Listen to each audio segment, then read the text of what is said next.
এখন আর মুসলমানের বিয়ে কোনটা এটার খুঁজা পাওয়া যায়। পুরা অনুষ্ঠানের মধ্যে সবই হয়েছে, বিয়ে হয়েছে কোনানে এটার কোয়ায় পাওয়া যায়। বুঝেন নাই কথা? গায়ে হলুদ এটা তো বিয়ে না, এটা তো ইসলামের কিছু নাই। এটা 70,000 টাকার গেট, এটার সাথে ইসলামের কোনো সম্পর্ক নেই। কথা বুঝছেন কিনা? পুরা প্যান্ডেলের ভিতরে এই বেড়া বেড়ি একত্রে ভাত খাওয়া, এটার সাথে তো ইসলামের কোনো সম্পর্ক নেই।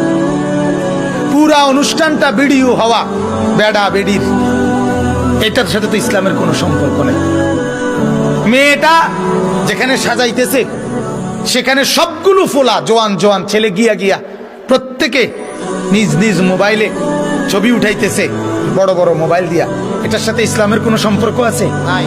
ছেলেটা যেখানে বর বয়াইছে, হ্যাঁ, তার লগে যে জোয়ান জোয়ান বেড়ি মহিলা মেয়ে এই অসভ্য করে যে লগে বসাইলো, হ্যাঁ, কতগুলো জানোয়ার, কতগুলো নর্তকী পাশে যে বসাইলো, এটার সাথে ইসলামের কোনো সম্পর্ক আছে?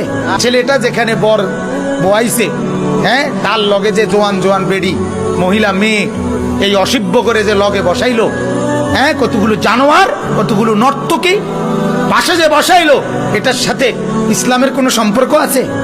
এত বড় বাতের থালা, এটার লগেও তো ইসলামের কোনো সম্পর্ক নেই। এক বেড়া কি রাক্ষস নিয়ে এতে বেড়া, এতে জামাইয়ে না।